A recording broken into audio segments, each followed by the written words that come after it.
Hello viewers, welcome to YouTube channel. இன்றைக்கி நம்ம என்ன பார்க்க போகிறோம்னா ஐபிஎல் 2024 2-3 நாள் நடக்க போகுது. ஸோ ஃபஸ்ட் மேட்ச் வந்து சிஎஸ்கேக்கும் ஆர்சிபி கரையில் சென்னை சேப்பாக் ஸ்டேடியத்தில் மோத போகிறாங்க. ஸோ ஷெடியூல் வந்து ஃபஸ்ட் ஆஃப் மட்டும் தான் அனௌன்ஸ் பண்ணியிருக்காங்க. எனக்கு பயங்கரமான ஒரு ஷெடியூல் தான்.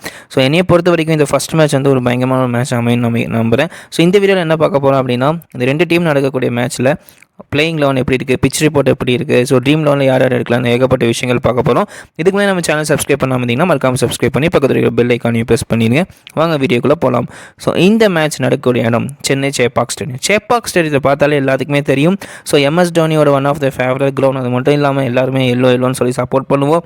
ஸோ அது மட்டும் இல்லாமல் இங்கே ஏகப்பட்ட மேட்சஸ் வந்து சென்னை சூப்பர் கிங்ஸ் வந்து ஸ்பின் மூலியமாகவே ஜெயிச்சிருக்காங்க. ஸோ போன வருஷம் சிஎஸ்கே டீம் எடுத்த வரைக்குமே அவங்க போன வருஷம் பயங்கரமான ஒரு பெர்ஃபார்மன்ஸ் பண்ணாங்க. கடைசி கட்டத்தில் 10 ரன் 2 பால் இருக்கும். ரவீந்திர ஜடேஜா ஒரு 6 ஒரு 4 அடித்து ஜெயிக்க வைப்பார். அதெல்லாம் யாருனாலுமே ஒரு மறக்க முடியாத ஒரு மேட்சாக இருக்கும். அது மட்டும் இல்லாமல் மழை வந்த மேட்ச் அது. இந்த மாதிரி சிஎஸ்கே டீம் ஒரு பெஞ்ச் ஸ்ட்ரென்த் ரொம்ப அதிகம். அது மட்டும் இல்லாமல் ஆல்ரவுண்டர்ஸ் அதிகமாக பேர் இருக்காங்க. பேட்டிங் டெப்த் அதிகமாக இருக்காங்க. ஏன்னா ஏகப்பட்ட ஸ்ட்ரென்த்தோட சிஎஸ்கே டீம் வந்து இந்த வருஷம் கிளம்பிறங்க போகிறாங்க. ஆர்சிபி டீம் பொறுத்த வரைக்கும் ஒரு வருஷம் கூட அவங்க வந்து டைட்டில் அடிக்கலனாலும் இந்த வருஷம் டைட்டில் அடிக்கணும் அப்படின்னு சொல்லி ஒரு நோக்கத்தோடு இருக்காங்க கண்டிப்பாக. ஸோ உமன்ஸ் ப்ரீமியர் லீக் இந்த வருஷம் ஆர்சிபி டீம் வந்து கப்படிச்சுனா இந்த வருஷம் கண்டிப்பாக ஒரு புத்துணர்ச்சியோடு இருப்பாங்க நம்புகிறேன் கண்டிப்பாக ஆர்சிபி டீம். ஸோ அவங்களோட அந்த அன்லக்கி மூமெண்ட்ஸ் போய் கண்டிப்பாக இந்த வருஷம் அடிப்பாங்க. ஸோ ஆர்சிபி டீம் நம்ம எடுத்துட்டோம் அப்படின்னா மெயினான ஆளுங்க வந்து Faf du plus Virat Kohli, கேமரான் கிரீன் அந்த எல்லா தாண்டி கிளென் மேக்ஸ்வெல் நம்பி தான் அந்த டீம் வந்து அதிகமாக இருக்குது. ஸோ ஆக்ஷனில் கூட அவ்வளோக்கா வந்து பிளேயர்ஸை வந்து அந்த டீம் வந்து எடுக்கல. ஆனால் எப்படி பெர்ஃபார்ம் பண்ண போகிறாங்க அப்படின்னு இந்த வருஷம் வந்து ஒரு கேள்விக்குறியான ஒரு விஷயமா இருக்குது கண்டிப்பாக. ஸோ கோலியை எப்படி பெர்ஃபார்ம் பண்ணுறது அதை பொறுத்து தான் T20 வேர்ல்ட் கப்பில் அவருக்கு வந்து பிளேயர்ஸ் வந்து கண்டிப்பாக கிடைக்கும். மாதிரி ஏகப்பட்ட விஷயங்கள் இருக்குங்க இந்த ஃபஸ்ட்டு மேட்ச்சில். ஸோ ஃபஸ்ட் மேட்ச் எப்போவுமே ஒரு த்ரில்லாக இருக்கும். ஸோ ஒரு எந்தோசியமாக இருக்கும். ஸோ ஃபேன்ஸ் எல்லாம் சப்போர்ட் பண்ணுவாங்க. ஸோ சிஎஸ்கேவோட ஸ்கோர் இது தான். ஸோ பார்க்குறக்கே பாருங்கள் ஒரு பயங்கரமான ஒரு ஸ்ட்ராங்கான ஸ்கோராக இருக்காங்க சிஎஸ்கே டீம். நிஜமாகவே ஒரு batting depth and bowling depth எல்லாமே பயங்கரமாக இருக்குது அந்த டீமில். இதான் playing 11 Ruturaj Gaikwad, Ravindra, Ajinkya Rahane, Daryl Mitchell or Moeen Ali, Shivam Dube, Ravindra Jadeja, MS Dhoni, Shardul Thakur, Deepak Chahar, Tushar Deshpande, Matheesha Pathirana, Mustafizur Rahman. So இதுதான் சிஎஸ்கேவோட பிளேயிங் 11 இருக்கும். ஸோ இந்த பிளேயிங் 11 நம்ம ரவீந்திரா விளாட்றதுக்கு வாய்ப்பு இல்லை அப்படின்னு தான் பேசிட்டு இருந்தாங்க. ஏன்னா டெவான் கான்வே இருக்கிறதுனால இந்த டைம் வந்து டெவான் கான்வே வந்து இன்ஜுரினால ரவீந்திரா டீமில் இருப்பார் கண்டிப்பாக. ஸோ டெவான் கான்வே ஃபஸ்ட் ஆஃபில் விளாட மாட்டார்னு நினைக்கிறேன். So Ajinkya Rahane, Daryl Mitchell or Moeen Ali யாரோ ஒருத்தர் விளையாடுறதுக்கு வாய்ப்பு இருக்குது. ஸோ சிவம் டியூப் இருக்கார். இந்த இடத்துல வந்து இம்பாக்ட் பிளேயர்ஸ் வந்து ரிஸ்வி கூட யூஸ் பண்ணலாம். ஸோ ரவீந்திர ஜடேஜா, எம்எஸ் தோனி இந்த மாதிரி ஏகப்பட்ட டீமோட ஸ்ட்ரென்த் இருக்குது. இதுதான் வந்து ஆர்சிபியோட ஸ்கோர். ஸோ ஆர்சிபி ஸ்கோர் பார்த்திங்கனாலே ஒரு பவுலிங் வந்து அவ்வளோக்கா இல்லை. ஒரு ஸ்பின் பவுலர்ஸ் கண்டிப்பாக கிடையாது.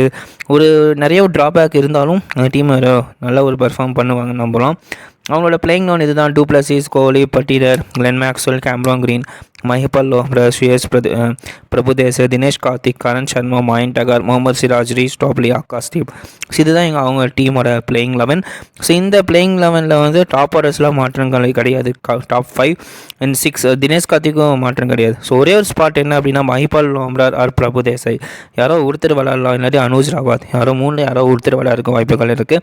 ஸோ கரண் சர்மா, மாயங்க் அகர் யாரோ ஒருத்தர் விளையாடலாம். ஸோ சிராஜ் கண்டிப்பாக இருப்பார். ஸோ ஆகாஷ் தீப் ஆர் விஜயகுமார் யாரோ ஒருத்தர் விளையாடலாம். So Reece Topley, Tom Curran, Lockie Ferguson இருக்கார். அல்சாரி ஜோசப் இருக்காருன்னு நினைக்கிறேன். ஸோ இந்த மாதிரி 4 பிளேயர்ஸ் யாரோ ஒரு பிளேயர்ஸ் வந்து கண்டிப்பாக விளையாடலாம். ஸோ ரீஸ் டாப்லே நல்லாவே பெர்ஃபார்ம் பண்ணுவார். லாக்கி ஃபர்கியூஷன் நல்லா பெர்ஃபார்ம் பண்ணுவார். ஸோ யாருக்கு வந்து இந்த ஃபஸ்ட் ப்ரிஃபரன்ஸ் கிடைக்கும்னு தெரியல.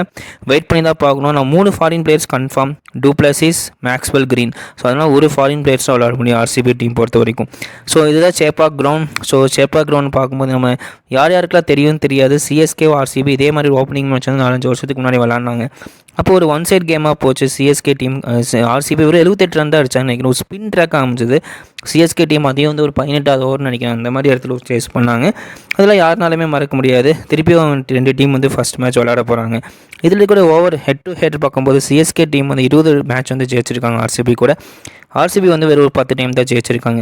இங்கே அவரேஜ் ஃபஸ்ட் இன்னிங் ஸ்கோர் வந்து 170, செகண்ட் இன்னிங் ஸ்கோர் வந்து 168.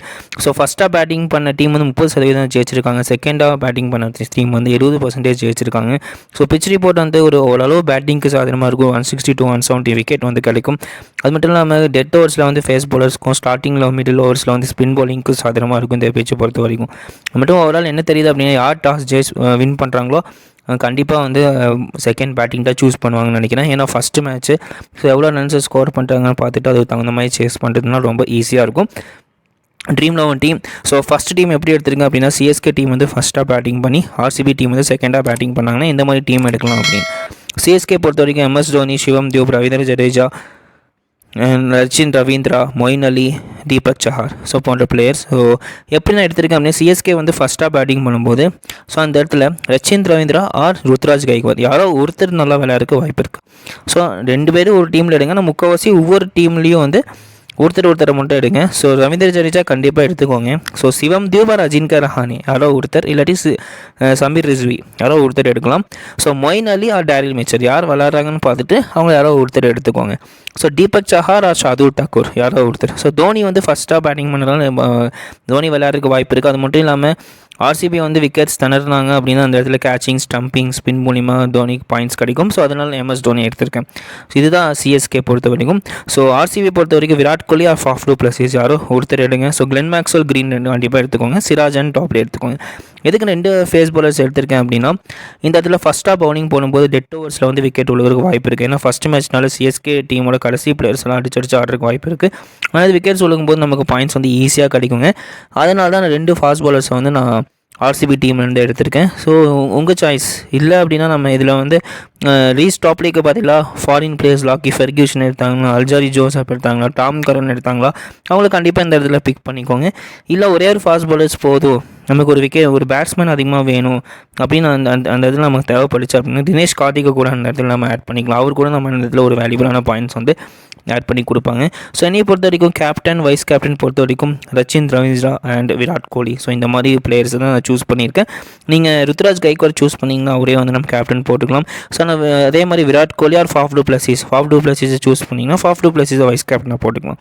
ஸோ இதெல்லாம் 2வது டீம். ஸோ இந்த 2வது டீமில் ஆர்சிபி வந்து ஃபஸ்ட்டாக பேட் பண்ணுறாங்க. ஸோ அப்படி இருக்கும்போது கண்டிப்பாக two Plessis or Virat Kohli. So யாரோ ஒருத்தர் நல்லா பெர்ஃபார்ம் பண்ணுறதுக்கு வாய்ப்பு இருக்குது. ஆனால் யாரோ ஒருத்தர் வந்து கேப்டனாக போட்டுக்கோங்க.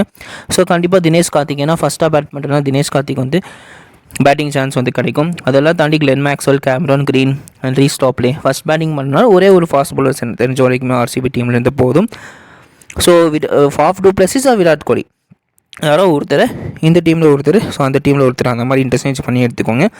கேமரான் கிரீனும் கிளென் மேக்ஸ்வெல்லும் கண்டிப்பாக எடுத்துக்கோங்க. ஏன்னா 2 பேரும் ஆல்ரவுண்டர்ஸ். அது மட்டும் இல்லாமல் மேக்ஸ்வெல் வந்து ஸ்பின் பவுலர், சேப்பாக் ஸ்டேஜில் ஸ்பின் பவுலிங் வந்து நல்லா ஈடுபடும். ஸோ இதெல்லாம் காரணத்துக்காக 2 பேர்த்தையும் நான் எடுத்திருக்கேன். ஸோ சிஎஸ்கே டீம் பொறுத்த வரைக்குமே அதே மாதிரி தான். So Ruturaj Gaikwad or Rachin Ravindra so யாராவது ஒருத்தர் எடுத்துக்கலாம். So Ajinkya Rahane or Shivam Dube, Moeen Ali or Daryl Mitchell. So Ravindra Jadeja கண்டிப்பாக எடுத்துக்கோங்க. ஸோ ஷாதுல் தாக்கூர், தீபக் சஹார் 2 பேர்த்தையும் எடுத்திருக்கேன். இந்த இடத்துல ஏன் 2 பேர்த்தையும் நான் எடுத்திருக்கேன் அப்படின்னு யோசிக்கும் போது சிஎஸ்கே டீம் வந்து first bowling. So first bowling பண்ணாங்களே அப்படின்னா டெட் ஓவர்ஸில் வந்து அதிகமாக விக்கெட்ஸ் எடுக்க வாய்ப்பு இருக்குது. அது மட்டும் இல்லாமல் ஓப்பனிங் ஸ்பெல்லே வந்து விக்கெட் எடுக்க வாய்ப்பு இருக்குது. தீபக் சஹார்லாம் நிறைய டைம் நம்ம பார்த்துருக்கோம், ஓப்பனிங் ஸ்பெல்லே நிறைய விக்கெட் எடுத்து கொடுத்துருக்காரு. ஆனால் ஒரு தாராளமாக நம்ம கேப்டன் சூஸ் பண்ணி நம்ம ட்ரை பண்ணலாம். கண்டிப்பாக நமக்கு பாயிண்ட்ஸ் வந்து வின் பண்ணி கொடுப்பாரு கண்டிப்பாக. ஸோ அந்த நம்பிக்கையில் தான் ஒரு கேப்டனாக சூஸ் பண்ணியிருக்கேன். ஸோ வைஸ் கேப்டன் பொறுத்த வரைக்கும் Faf du Plessis or Virat Kohli ஒரு சேஃபஸ்ட்டான ஆப்ஷன். ஆனால் கண்டிப்பாக நீங்கள் தெரிஞ்ச வரைக்கும் இந்த 2 பிளேயர்ஸு யாரோ ஒருத்தர் கண்டிப்பாக ஓரளவு வந்து நல்லா விளையாடுறதுக்கு ரொம்ப அதிக வாய்ப்புகள் இருக்குது. ஆனால் சேஃபஸ்ட்டாக அந்த மாதிரி நீங்கள் ஒரு வைஸ் கேப்டன் ஆப்ஷன் வந்து சூஸ் பண்ணிக்கோங்க. ஸோ இதுதான் என்னோட டீம். ஸோ இன்னுமே நான் சொல்கிறேன், ரீஸ்டாப்லேயே இருக்கார். ஸோ ரீஸ்டாப்லேயே தான் எடுக்கணும்னு இல்லை, யார் அந்த இடத்துல விளையாடுறாங்க. லாக்கி ஃபெர்கியூஷன் விளாட்னாங்க, லாக்கி ஃபெர்கியூஷன். அல்ஜாரி ஜோசப் விளாட்னாலும் அல்ஜாரி ஜோசப். இல்லை முகமது சிராஜ் விளாட்றாங்களா, அந்த இடத்துல முகமது சிராஜ். ஸோ இந்த மாதிரி யாரோ ஒருத்தரை மட்டும் ஆர்சிபி டீம் வந்து ஃபாஸ்ட் பவுலிங் ஆப்ஷன்ஸில் எடுத்துக்கோங்க. ரொம்ப யூஸ்ஃபுல்லாக இருக்கும். என்னையை பொறுத்த வரைக்குமே இதுதான் என்னோட 2வது டீம். ஸோ இந்த டீமில் ஏகப்பட்ட காம்பினேஷன்ஸ் நம்ம பண்ணலாம். கேப்டன், வைஸ் கேப்டன் மட்டும் ஏகப்பட்ட நம்ம ஸ்ப்ளிட் பண்ணி ஏகப்பட்ட டீம்ஸ் வந்து எடுக்கலாம். ஸோ இதுதான் 3வது டீம். 3வது டீம் வந்து எப்படி எடுத்திருக்கேன்னா 0 to 30% வந்து 3 players, 30 to 70% 3 players, பேலன்ஸாக இருக்கக்கூடிய பிளேயர்ஸ் வந்து 5 players.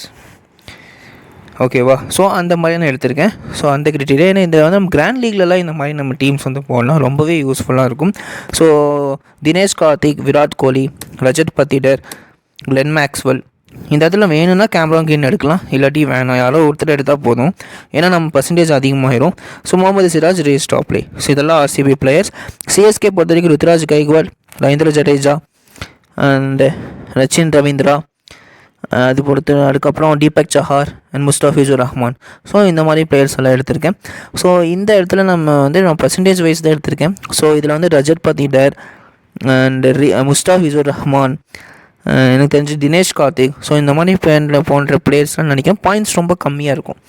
ஸோ நம்ம ஈஸியாக வந்து கேம்ஸ் வந்து வின் பண்ணி கொடுப்பாங்க இந்த மாதிரி பிளேயர்ஸ் போடும்போது.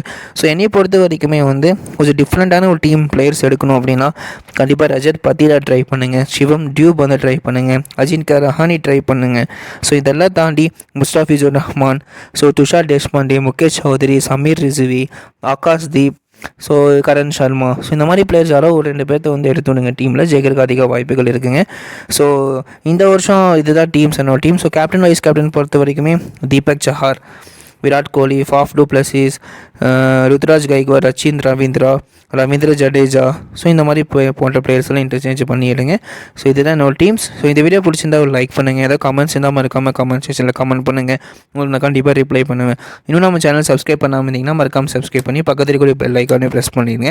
அப்போ தான் நோட்டிஃபிகேஷன்ஸோட வீடியோஸ் வந்துகிட்டே இருக்கும். சரி, நம்ம இதே மாதிரி வேறு இன்ட்ரெஸ்டிங்கான டாபிக் நம்ம அடுத்த வீடியோ நம்ம சந்திப்போம். Now it's time to by.